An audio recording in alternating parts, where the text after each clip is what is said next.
बचपन में biology class में स्पाइन तो देखी ही होगी आप सबने, देखी थी ना। लेकिन उसका महत्व हमारे जीवन में क्या है, उसे हमेशा के लिए यंग क्यों और कैसे रखना है, शायद किसी ने सिखाया होता। एक्चुअली सिखाया तो था टीचर ने, लेकिन हमने उसे सिलेबस समझ लिया। एम आई राइट? लिख कर बताइए कमेंट बॉक्स में।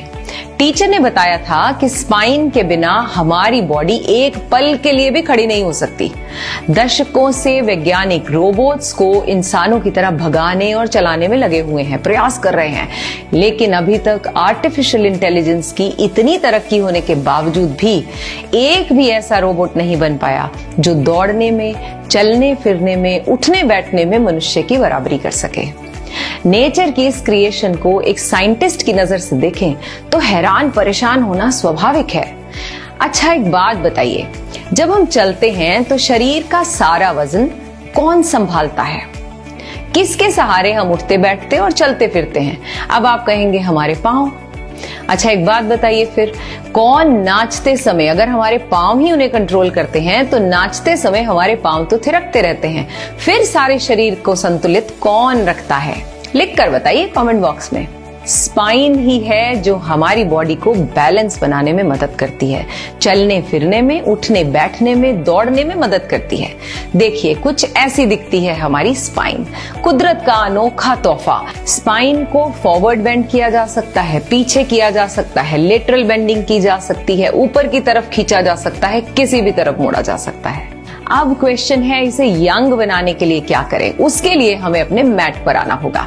वहां बैठकर मैं आपको एक सिंपल टेक्निक समझाने वाली हूं जिससे आप अपनी स्पाइन को यंग रख सकते हैं। करें? स्पाइन के लिए जैसे कि मैंने कहा, अपने मैट पर बैठ गए। मैं आज आपको बहुत ही सिंपल बात बताने वाली हूं, बहुत लंबी चौड़ी एक्सरसाइजेस नहीं है, हर कोई इसे कर सकता है। अगर आपको कोई प्रॉब्लम भी है तो भी आप कर सकते हैं, क्योंकि मैं इसकी 2-3 वेरिएशंस बताऊंगी। कोई एक्सरसाइज नहीं है, कोई ज्यादा मूवमेंट नहीं है, पर इतना तो आप कर ही सकते हैं अपनी स्पाइन के लिए। क्या? इस तरह से बैठ गए क्रॉस लेग्स और अपने हाथों को इस तरह से ऊपर ले गए, हाथों को ज्वाइन कर दिया और कोशिश करना है, अगर ऐसे हैं हाथ, धीरे धीरे धीरे धीरे सीधे जाने शुरू हो जाएं। अब जब आप ऐसा करते हो तो बॉडी आगे भी हो सकती है, पीछे ले जानी है, पेट को अंदर खींच के रखना है। थोड़ी देर बैठ के देखो, क्या बैठ सकते हो? अगर नहीं तो इसका मतलब हमारी स्पाइन को ट्रीटमेंट की बहुत जबरदस्त जरूरत है और जल्दी करना है। अगर ऐसे खींचने में दिक्कत आए तो एक मुद्रा बनाए, इस तरह से हाथ लिए, इंटरलॉक कर दिया, फिंगर निकाली, राइट इंडेक्स फिंगर ऊपर, और फिर अपने हाथों को ऊपर ले गए। ऐसे आपको खींचने में मदद होगी अपने आप को ऊपर की तरफ। अब देखिए, मैंने अपनी स्पाइन को सीधा कर दिया।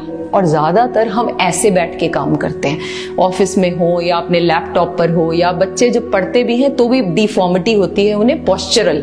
तो आपने क्या किया? मुद्रा बनाई इस तरह से और अपने हाथों को ले गए ऊपर, खींचा। अब एक तो ये तरीका है। दूसरा, अगर क्रॉस लेग्स बैठने में दिक्कत है तो वज्र